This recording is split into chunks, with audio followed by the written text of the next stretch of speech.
تمہاری زمین میں، مربوں میں، کارخانوں میں، صنعت میں، تجارت میں، مکانوں میں، سامان میں تم اپنے غلاموں کو، لونڈیوں کو اپنے ساتھ برابر کا شریک بناتے ہو، ہے ایسی بات؟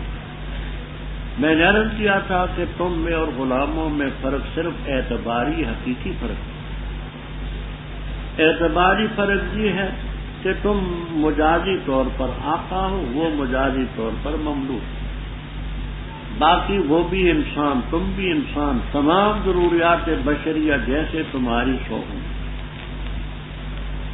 جب تم اپنے جیسے انسانوں کو اپنی دولت میں برابر کا شریک نہیں بنانا چاہتے، نہیں گوارا کرتے، تو رب تعالیٰ کے ساتھ مخلوق کو نہ جنس ہے، رب تعالیٰ کی تو جنس ہی نہیں، نہ صنف ہے، نہ کوئی مشابہت، جیسا کا مثلی ہے، اس کے ساتھ تم اس کے کارخانے میں شریک ٹھہراتے ہیں۔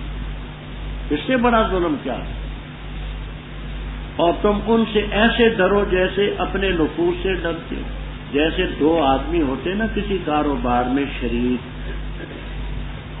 تو ہر شریک کو یہ فکر ہوتی ہے کہ اگر مجھ سے حساب کتاب میں غلطی ہوئی تو میرا شریک مجھ پر اعتراض کرے، شریک ہو نا کام میں، تو اس کو فکر ہوتی ہے کہ اگر مجھ سے کوئی گڑبڑی ہو گئی تو میرا شریک ضرور اعتراض کرے گا کہ یہ حساب نہیں لے۔ تو کیا تم بھی اپنے غلاموں سے ڈرتے ہو؟ جب تم اپنے غلاموں سے نہیں ڈرتے اور ان کو اپنے گویا کے کارخانے میں اور اپنی چیزوں میں نہیں شریک ٹھہراتے، تو پھر خدا کو، خدا کے بندوں کو، خدا کی مخلوق کو خدا کا شریک کیسے بنا؟ کذالک نفصل الآیات لقوم یعلمون۔ فرما دلیل پہ ظالموں کے پاس کچھ نہیں، بل اتبع الذین ظلموا اہواءہم، انہوں نے اپنی خواہشات کی پیروی کی علم کے ذریعے۔ کون اس کو ہدایت دے؟ جس کو اللہ دیتا ہے۔ جس نے اپنی خواہش کی پیروی کی، اتباع، تو جب اپنی خواہش کی پیروی کرتا ہے، غلط راستے پر چلتا ہے، تو رب زبردستی پہ ایمان نہیں دیتا، کوئی مددگار ان کے۔ فرمایا تو ان کو چھوڑ دے، فاقم وجہ، تو اپنے چہرے کو دین کی طرف گویا کہ متوجہ کر۔ حنیفہ، یہ حنیفہ کا لفظ یہ وجہ کا ضمیر سے حال ہے، حالک ہونے کا حنیف۔ دوسری ترکیب بھی آئے گی کہ دین سے بھی دین حنیف، اس کی بھی وہ بات آگے انشاءاللہ کل آ جائے۔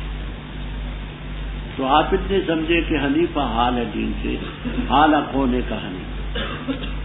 یہ اللہ کی فطرت ہے، فطرت اللہ ہے، یہ مفعول ہے، فطر فطرت اللہ، الزموا فطرت اللہ، جو اس پر رب نے لوگوں کو پیدا کیا۔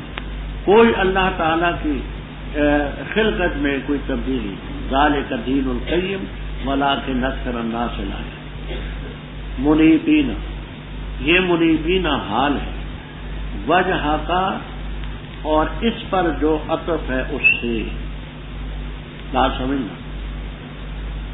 فاقم وجہ کا، یہ وجہ کا یہ معطوف علیہ ہے، اس پر عطف ہے ومن اتبع کا، اور جنہوں نے تیری پیروی کی، فاقم وجہ کا ومن اتبع کا، تو بھی پیروی کر، قائم کر اپنے چہرے کو، اور جنہوں نے تیری پیروی کی وہ بھی، حالک کونکم منیبین،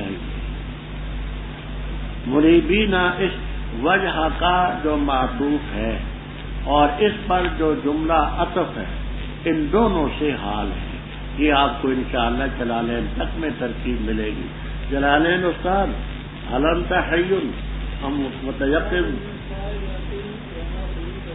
ہاں آگے واریدہ بھی ماتے ہیں منیبین اے راجعون الیہ تعالی فیما امر به ونهی حال من فاعل اقیم وما ارید به، اے اقیمو اوپر وہ بیان کر گئے ہیں انت ومن اتبعک، تو انت ومن اتبعک جو ہے معطوف الیہ، اس سارے سے یہ حال ہے، دونوں چیزوں سے۔ اچھا، اب ایک بات یہاں اور سمجھ، وہاں کالج میں درس ہو رہا تھا، گورنمنٹ کالج گکھر میں، ان دنوں اخبارات میں کچھ ایسے مضامین آئے تھے کہ جنس کی تبدیلی، لڑکا لڑکی بن گئی اور لڑکی لڑکا بن گئی، کچھ اخبارات میں یہ مضامین آئے تھے۔ ایک صاحب اٹھے، کہنے لگے مولانا آپ کہتے ہیں کہ اللہ کی لا تبدیل لخلق اللہ، اللہ کی خلقت میں کوئی تبدیلی نہیں ہے، حالانکہ فلاں اخبار میں فلاں میں فلاں میں فلاں میں لکھا ہے کہ لڑکا لڑکی بن گئی اور لڑکی لڑکا بن گئی، تو تبدیلی تو ہوگی۔ تو یہ فطرت اللہ التی فطر الناس علیہا لا تبدیل لخلق اللہ، تو یہ آیت تو اس چیز کے اور یہ چیز آیت کے خلاف۔ تو میں نے کہا دیکھیے آپ غلط فہمی کا شکار، غلط فہمی کا شکار کیوں ہیں؟ اس مقام پر رب تعالیٰ نے جس چیز کو فطرت اللہ سے تعبیر کیا وہ دین ہے، دین فاقم وجہک للدین حنیفا، فطرت اللہ التی لا تبدیل فطر الناس علیہا لا تبدیل لخلق اللہ ذالک الدین القیم، جہاں دین کا ہے، یعنی کہ کبھی توحید ہو کبھی نہ ہو، کبھی رسالت مانو کبھی نہ مانو، کبھی قیامت مانو کبھی نہ مانو، جہاں جو فطرت کا ذکر ہے وہ ہے دین۔ اور بخاری شریف میں بھی مسلم میں بھی روایت ہے کہ کل مولود یولد علی الفطرۃ فابواہ یحودانہ وینصرانہ ویمجسانہ، تو اس فطرت سے جو قرآن اور حدیث میں ہے دین مراد ہے، پہلے بھی دین کا لفظ ہے، آگے بھی ذالک دین القیم۔ اس سے وہ تبدیل جنس کا مسئلہ نہیں ہے کہ آپ لڑکے کو لڑکی بنا دیں کسی اصول سے بن جائے، اس کے خلاف نہیں ہے، یہ فطرت سے جانچین۔ فرمایا منیبین الیہ، اور ڈرو اللہ سے اور نماز قائم کرو اور نہ ہو تم شرک کرنے والوں سے۔ بات غیر متعلق بھی ہے اور طویل بھی ہے، میں اس کو چھیڑتا نہیں، صرف مختصر سی بات عرض کرتا۔ کوئی مرد ہو یا عورت ہو، بالغ ہونے کے بعد دیدہ دانستہ نماز چھوڑے تو امام احمد ابن حنبل رحمہ اللہ تعالی فرماتے وہ کافر، بقیہ ائمہ ثلاثہ اس کو کافر نہیں کہتے، گناہگار سمجھتے۔ اچھا، سزا کے متعلق تین امام فرماتے ہیں کہ اس کی سزا قتل۔ امام احمد رحم اللہ تعالیٰ فرماتے اس لیے کہ مرتد ہو، مرتد کی سزا قتل۔ امام مالک اور امام شافعی رحمہ اللہ تعالیٰ فرماتے ہیں کہ یہ قتل تعزیری ہے، قتل تعزیری۔ فتح الباری، نووی شرح مسلم، عمدۃ القاری، ارشاد القاری، شامی وغیرہ وغیرہ وغیرہ وغیرہ سب کتابوں میں۔ امام ابو حنیفہ رحمہ اللہ تعالیٰ فرماتے ہیں کہ اس کو قید کیا جائے، سچے دل سے توبہ کرے تو جیل سے نکالو، حتیٰ یتوبہ اور یموتا، یا وہی مرے، اس کے ناپاک قدموں سے زمین کو۔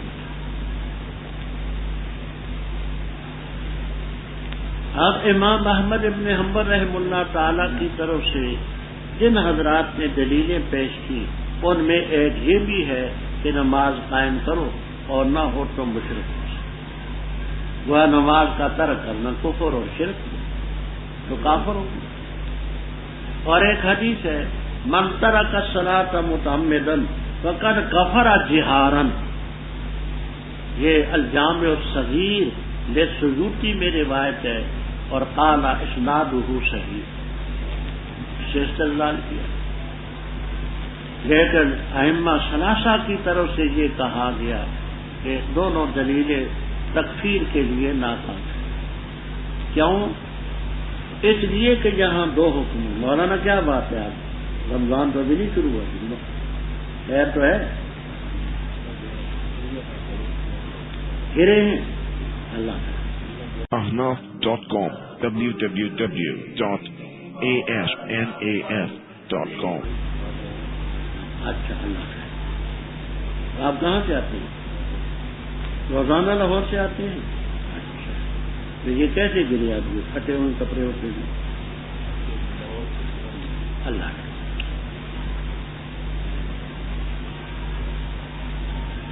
بات توجہ سے سمجھ،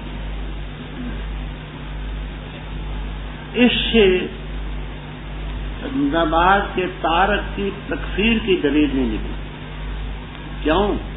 یہاں تو واو عطف، یہاں وَأَقِیمُوا الصَّلَاةَ اور قائم کرو نماز، وَلَا تَکُونُوا مِنَ الْمُشْرِکِینَ اور نہ ہو شرک کرنے والوں میں، یہ تو واو عطف ہے۔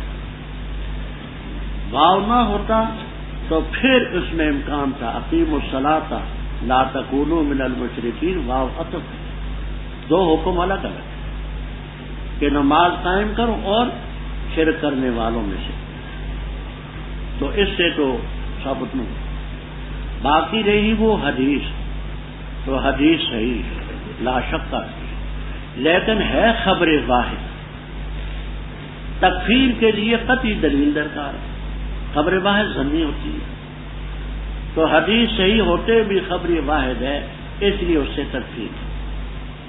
باقی ائمہ ثلاثہ کے ادلہ بہت سے ہیں، ایک عبادہ ابن صامت رضی اللہ تعالیٰ عنہ کی روایت ہے جو ابو داؤد، نسائی، مشکات وغیرہ وغیرہ کتاب میں، حضرت صلی اللہ علیہ وسلم نے فرمایا کہ جس شخص نے وضو کیا، وضو کر کے اس نے نماز پڑھی تو اللہ تعالیٰ کا عہد ہے کہ اسے بخش دے گا، اور جس نے نماز کی پابندی نہ کی اللہ تعالیٰ کا کوئی وعدہ نہیں، ان شاء عذبہ و ان شاء غفر لہ، چاہے تو اس کو سزا دے چاہے تو اس کو معاف دے۔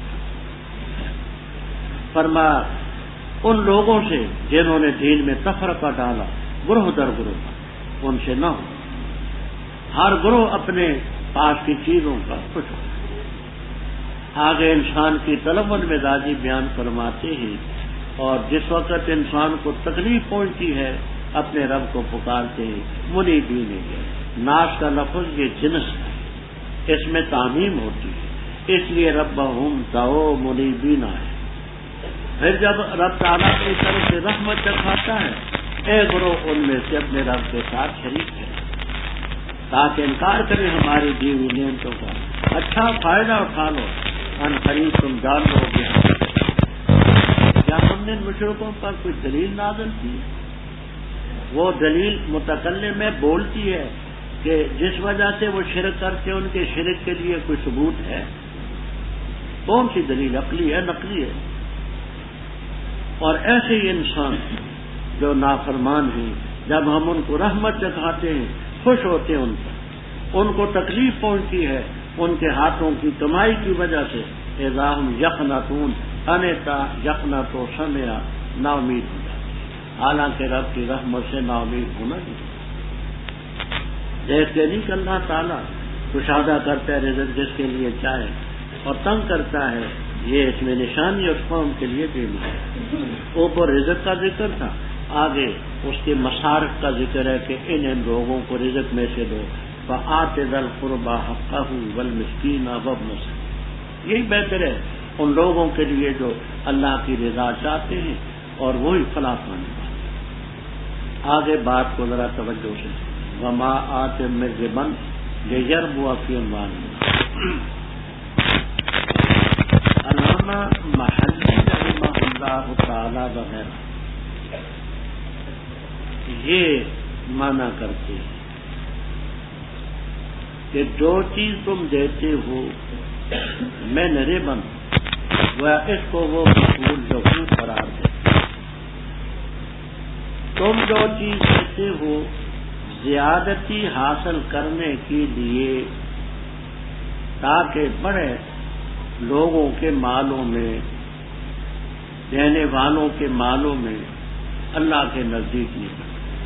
بات سمجھو، مثال کے طور پر ایک شخص دوسرے کو ہدیہ دیتا ہے، تحفہ دیتا ہے، اس ارادے سے کہ میں اس کو 10 کا تحفہ دوں گا، یہ مجھے 20 کا ہدیہ دیتا ہے، تحفہ دیتا ہے، یہ اجل تحصیل زیادہ ربا، زیادت حاصل کرنے کے لیے، تو اللہ کے نزدیک اس کا کوئی درجہ نہیں۔ کیوں؟ اللہ کی رضا کے لیے تو ہے نہیں، دیتا ہے اس لیے کہ مجھے زیادہ ملے۔ پھر سن لیں، محلی رحم اللہ تعالی وغیرہ فرماتے ہیں کہ من ربن جو ہے، گویا لفظ انہوں نے نہیں کہے لیکن ان کی تفسیر چاہتی ہے کہ من ربن جو ہے یہ مفعول لو، تم جو دیتے ہو ہدیہ تحفہ، وہ زیادتی حاصل کرنے کے لیے تاکہ بڑے وہ کی اموال الناس، لوگوں کے مالوں میں کہ دینے والے کے مال میں زیادتی ہو۔ اللہ ahnaf.com www.ahnaf.com کے نزدیک ہو، کیوں؟ اللہ کے نزدیک تو وہ چیز بڑھے گی جو اس کی رضا کی۔ تو تم نے ہدیہ دیا ہے، تحفہ دیا ہے، اس لیے کہ مجھے وہ زیادہ دے گا۔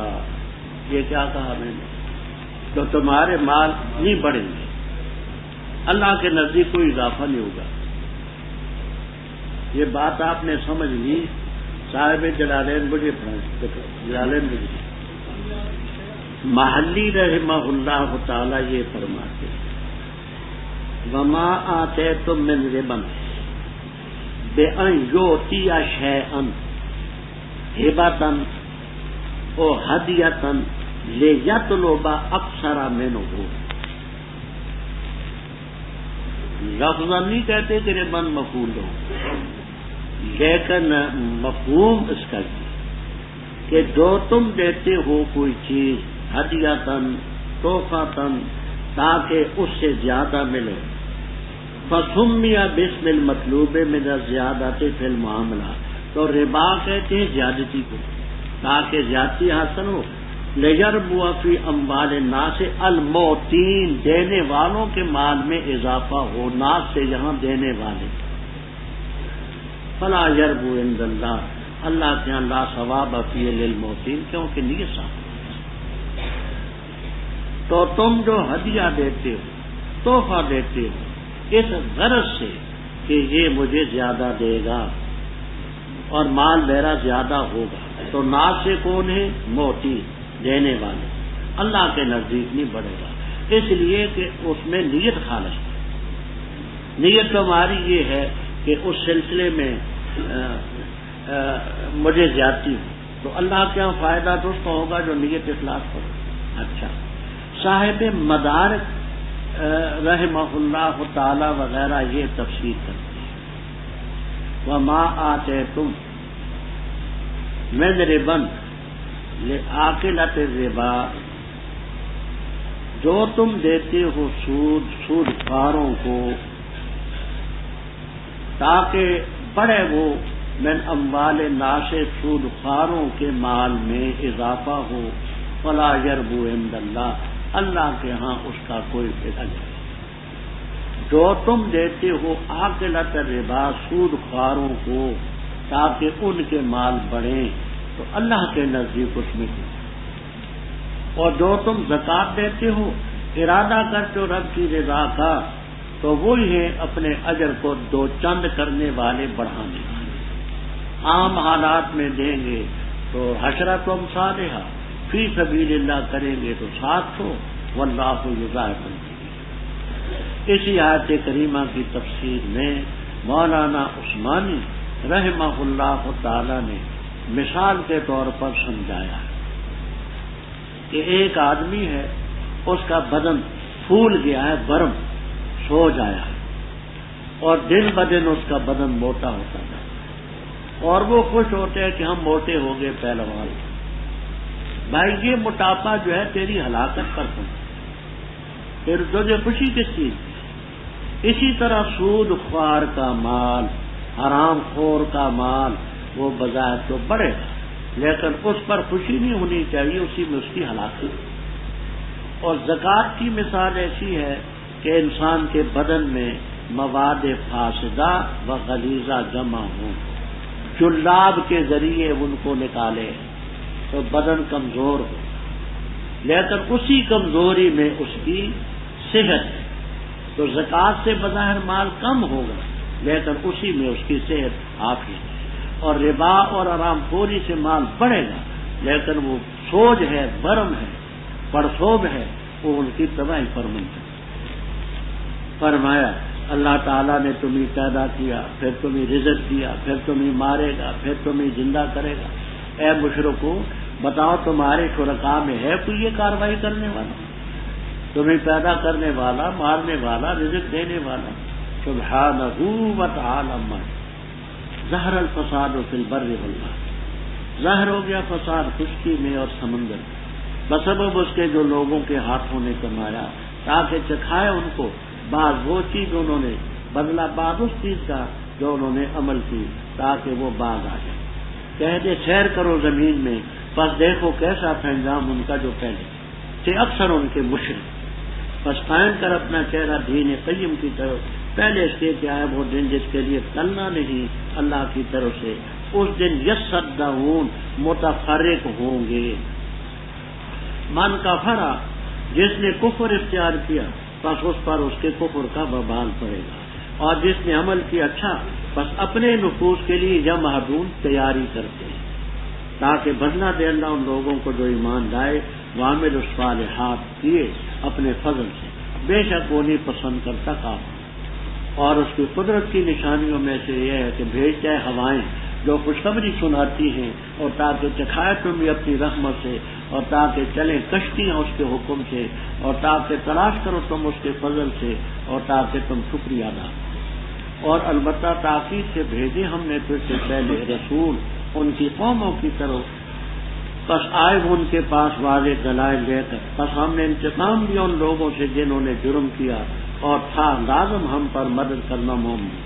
اللہ تعالیٰ کی ذات وہ ہے جو بھیجتی ہے ہوائیں، پس اڑاتی ہے بادلوں کو، پس پھیلاتا ہے اس کو آسمان میں جیسے چاہے، اور کرتے ہے اس کو کسفن تہ بتہ، پس دیکھو گے تم بارش کو نکلتی ہے اس کے درمیان سے، پس جب وہ پہنچاتا ہے جس کو چاہے اپنے بندوں میں سے، اچانک وہ خوش ہوتے ہیں۔ اور تحقیق سے تھے اس سے پہلے کہ اتاری جائے ان پر اس سے پہلے لمبلسین البتہ نو میں، پر دیکھ اپنے رب کی رحمت کے آثار کو کیسے زندہ کرتا ہے زمین کو اس کے مر چکنے کے بعد، بے شک یہی رب لمحی الموتیٰ مردوں کو زندہ کرے گا، وہ اعلیٰ کل شیء۔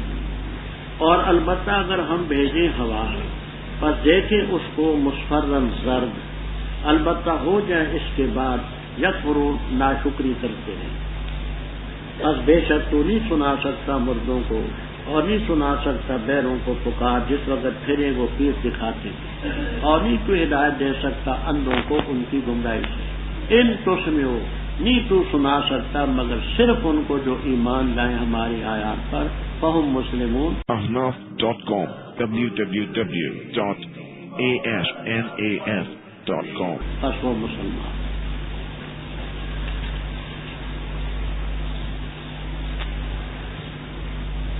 اوپر شرک کا ذکر تھا، آگے اسی شرک کا نتیجہ بتلاتے ہیں کہ زمین میں یہ فساد پھیلا، اکثر مشرک تھے، اللہ نے ان کو تباہ کیا۔ ظہر الفساد فی البر والبحر، یاد رکھنا پہلے تو فی البر والبحر گناہ کم تھے، اور پہلے گناہ پاؤں پر چلتے تھے، ٹٹوؤں پر، اونٹوں پر چلتے تھے، اب گناہ جہازوں پر چلتے ہیں، راستوں پر چلتے ہیں، اب گناہ زیادہ ہیں، اس لیے ظہر الفساد فی البر والبحر والفضاء والخلاء وتحت البحر وتحت الارض، اب گناہ سب فساد نیچے فضا میں ہے، خلا میں ہے، ہر جگہ فساد ہی فساد، یہ لوگوں کے ہاتھوں کی کمائی۔ تاکہ اللہ تعالیٰ چکھائے ان کو جزا بعض الذی عمل، جو عمل انہوں نے کیا اس کا بعض بدلہ، سارا نہ، سارا تو قیامت کو ملے گا، کچھ بدلہ جہاں مل جائے، اس لیے ان کو سزا دیتے تاکہ وہ لوگ۔ یہاں حافظ ابن کثیر رحمہ اللہ تعالی نے تفسیر ابن کثیر میں نقل کیا ہے کہ ابن زیاد کا دور تھا، گندم کا ایک دانہ، گندم کا حنطہ کا، یہ بصرے اور کوفے کی جو کھجوریں ہیں ان کی گٹھلی اور نوات کے اندازے پر ہوتا۔ ہم نے کسی وقت جب ہمت ہوتی تھی وہ گٹھلیاں تولی تو ایک تولا بھی نکلی، 9 ماشے بھی نکلی۔ گویا گندم کا ایک دانہ وہ ایک تولے، 5 دانے چھٹان، اور اوپر لکھا تھا کہ نوبتت فی زمان العدل، عدل کے زمانے میں یہ پیدا۔ یہ ابن کثیر مسی مقام تھا۔ وہ عدل کی اتنی برکت ہے کہ ایک ایک دانہ اتنا بڑھ، اور فرماتے جب عیسیٰ علیہ السلام تشریف لائیں گے تو روایات نقل کی اور احادیث میں موجود ہے کہ ایک بکری اتنا دودھ دے گی کہ کئی لوگوں کو کفایت کرے گی، ایک گائے اتنا دودھ دے گی فیام من الناس، کئی قبیلوں کو کفایت کرے گی، ایک انار اس کو 2 حصے کر کے ایک حصے کے نیچے کئی لوگ جمع ہو کے بیٹھے۔ یہ ابن کثیر رحمہ اللہ تعالی نے یہاں میں۔ ابو داؤد میں روایت ہے، فرماتے ہیں کہ ایک گویا کہ سنترا، یہ سنترا تو جانتے ہیں نا، آج کا نام ہوتے ہیں، ایک اترج اتنا بڑا تھا کہ اس کو کاٹ کر کے اونٹ پر 2 حصے کر کے ایک طرف لانا، ایک دوسری طرف لانا۔ اور ترمذی میں امام ترمذی رحمہ اللہ تعالیٰ فرماتے ہیں کہ خود میں نے مصر میں ایک تر دیکھی، 13 اشبار، 13 بالشت لمبی تر، پوری بھینس جتنی اور پوری کڑی جتنی۔ یہ عدل اور انصاف کا بڑا اثر۔ یہاں 1-2 واقعے اور بھی سن لیا عدل انصاف۔ حافظ ابن کثیر رحمہ اللہ تعالی البدایہ والنہایہ میں عمر ابن عبدالعزیز رحمہ اللہ تعالی کے واقعات میں لکھتے ہیں کہ موسیٰ ابن آیون ایک بزرگ تھے، بڑے غریب دیندار، کوئی کام نہیں جانتے تھے، وہ بکریوں کا دودھ نکالتے تھے، اونٹنیوں کا، بکریوں کا، گاؤں کا دودھ نکالتے۔ انہوں نے سنا کہ ایک بڑا لشکر آیا ہے بار بھیڑ بکریوں کا، تو وہاں گئے